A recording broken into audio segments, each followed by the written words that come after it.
L'heure du mano à mano légendaire a sonné. Jadis, combat déséquilibré et disons-le perdu d'avance pour Stéphane. Depuis quelques semaines maintenant, Clémentine découvre le goût amer de la défaite. Son problème, en histoire elle déchire, en géographie un peu moins, comme elle nous l'a prouvé en s'exclamant « J'ai gagné sur les bordels de campagne à Ouagadougou, non? Ah non, c'était en Guyane. Jouons à Burn to be Alive, notre fameux quiz. Stéphane, première question, elle est pour vous. Attention, ça vous êtes censé connaître la réponse. Voilà. L'Union européenne finance actuellement un projet à hauteur de 2,8 millions d'euros pour reproduire des odeurs historiques, comme par exemple l'odeur de la bataille de Waterloo. Vrai ou faux? Vous êtes au courant de tous les projets. Je sais plus si je dois vous aider maintenant, parce que comme j'ai la loose là... Vous avez la faut que loose, essayez de gagner plutôt. Je crois pas, non. Vous répondez? Non. Sont les Vous avez perdu. Oh, vrai, ça non? commence Vous bien voyez, ce quiz, c'est Stéphane vous vrai. aurait dit des âneries. Des historiens, des chimistes, des chercheurs unissent leurs talents et grâce aux témoignages dont on dispose et à l'aide de l'intelligence artificielle, on va créer une encyclopédie des odeurs disparues. On pourra bientôt sentir l'odeur du tabac au XVIe siècle, celle des usines de la révolution industrielle. Le projet s'appelle Odeuropa. Il s'achèvera dans 3 ans. Oui. Voilà Stéphane. Ah, Des oui. fonds Combien qui il n'iront dépense pas au patrimoine. Combien il défend? Non mais Il va demander une réallocation des fonds. c'est scandaleux, non? Mais pourquoi tout le pas? temps. Ah ben non, c'est Non, mais quel sympa. intérêt? Bah, c'est bien de pouvoir se projeter dans une Ouais. époque à travers les odeurs. Non, vous trouvez pas? Vous trouvez que c'est Ouais, nul? ouais. Bah, Non, vous savez, autant moi, les je- sons, c'est intéressant. autant les sons. Oui, parce que les odeurs du Moyen-Âge aussi. Vous... On n'a pas envie, on n'a pas envie Dans de s'en les rues de souvenir. Paris. Est-ce qu'on a vraiment envie de les Peut-être sentir? pas, peut-être pas. Question numéro 2 pour vous, Clémentine. On sait beaucoup de choses sur Beethoven, mais saviez-vous que ce sympathique compositeur teuton souffrait d'une phobie particulière? Ludwig avait la crainte irrationnelle que sa tête tombe, et quand il dirigeait un orchestre, il ne pouvait pas s'empêcher de tenir sa tête tout en maniant la baguette. Vrai ou faux? Alors là, qu'est-ce que c'est que cette histoire? Oh là là.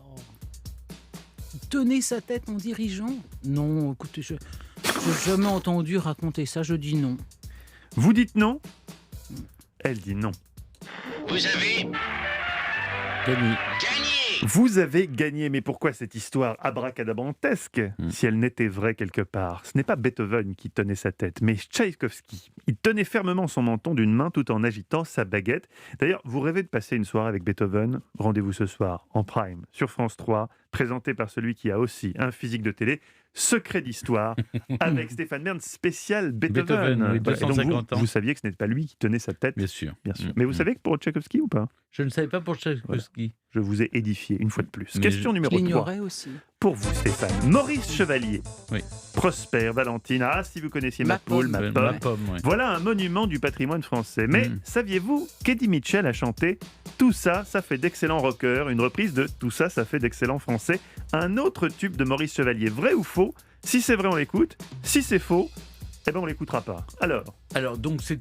Pardon, rappelez-moi. Eddie Mitchell Eddie aurait Mitchell, chanté. question vous vous souvenez de la de chanson de Maurice musique, Chevalier? c'est ça. Tout ça, C'est ça une fait question de musique. historique. Bah, Oui. tu vois, Maurice Chevalier, c'est tellement vieux on est dans l'histoire et la musique. Et Vous, je sais que c'était Le votre jeunesse. musical, oui, Néanmoins, oui. voilà, Maurice Chevalier qui chante Tout ça, ça fait d'excellents français, c'est une autre époque. Est-ce que Eddie Mitchell aurait chanté Tout ça, ça fait d'excellents rockers?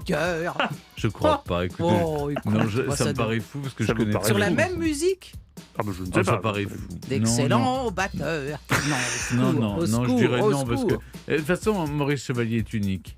Découvrons rapidement la réponse. Vous avez gagné. Vous avez gagné, Stéphane. Eddie Mitchell n'a pas chanté. Il a chanté une très belle chanson sur le Père Noël, Eddie Mitchell, Ouais, hein, mais pas- il n'a pas repris Maurice Chevalier. On écoute l'original. Et tout ça, ça fait d'excellents Français, D'excellents soldats qui marchent au pas. ils n'en avaient plus l'habitude. Mais c'est comme la bicyclette, ça s'oublie pas. Magnifique. Et si Eddie Mitchell nous écoute, il n'est pas trop tard pour reprendre cette chanson et en faire tout ça, ça fait d'excellents rockers. Et en Question. plus, Maurice Chevalier ne protestera pas. Non, il n'aura pas son mot à dire là-dedans. Question numéro 4, Clémentine.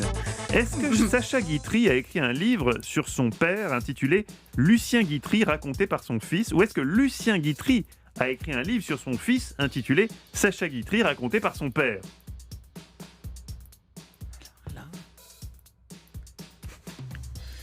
Comme c'était quand même deux très grands vaniteux, j'ai du mal à imaginer que le père ait pu descendre jusqu'à son fils dans sa gloire, qu'il devait considérer comme étant équivalente. En même temps, c'est quand même, oui, ça serait tellement plus logique que ce soit Guitry qui écrive sur son père que si ça se trouve c'est le contraire, parce que vous voulez me piéger. Mais je ne veux pas forcément toujours vous piéger, Clémentine. Je sais Non, pas moi quelle vision vous avez de moi.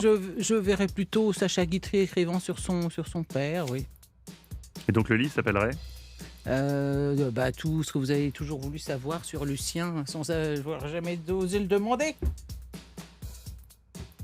Vous avez C'est le contraire. gagné. Vous avez gagné. Bravo Lucien Clémentine. Guitry, raconté par son fils, un livre de Sacha Guitry. Petite citation de Lucien, c'était avant MeToo, je précise. « J'aime les femmes chaudes et le café froid, car l'un et l'autre me permettent de gagner du temps. » Très belle citation. Et C'est pas, il donc... l'appelait pas Divan le Terrible, je crois, son père. Le terrible, c'est pas mal. Comment Divan osez-vous le dans Terrible. cette émission citer des choses aussi indignes, Mais Mathieu Noël? c'est pas de moi, c'est de Oui, c'est Lucien pas- oui, Guitry. oui. Mais C'est pour montrer le changement d'époque, Stéphane. on peut garder ça sous silence. C'est pour montrer qu'on a fait du chemin. Oui, Vous Oui, imaginez, parce il que faut pas Stéphane l'oublier. et moi, nous n'avons pas renoncé totalement à À quoi donc à Au l'élégance café chaud. de notre. Oui, voilà, c'est ça. Ah, chapeau.